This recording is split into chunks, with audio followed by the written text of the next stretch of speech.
তোমাদের কয়েকশো সিনেমা তো হয়ে গেছে একসাথে মনে হয়। কয়েকশো না, আমার মনে হয় 4টে ছবি হয়েছে। কি বলছো?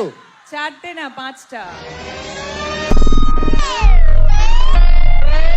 আমি জাস্ট দেখছিলাম তোমার মনে আছে কিনা। Wow! আসলে 5টা নয়, 6টা। ধূমকেতুকে ভুলে যেও না। ও ইয়েস।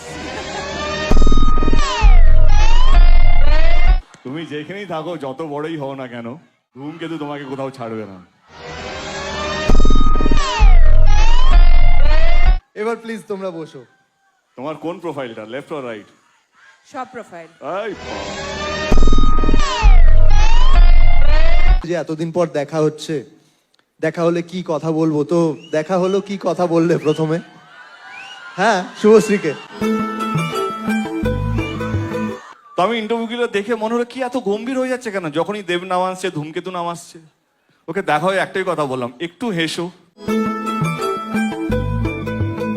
এটা সবাই বলবে, শুভশ্রী মানে তার সাথে, শুভশ্রী মানে তার সাথে হাসি বললো। আমি ভালো অন্য কোনো ছেলের নাম যুক্ত করছে কি। আরে না, কেটে গে, কাম অন यार। হ্যাঁ, so আরে শুভশ্রী 10 বছর মানে- এখন দেব পাল্টায়নি। হ্যাঁ বলো, কিছু বলছিলে তুমি।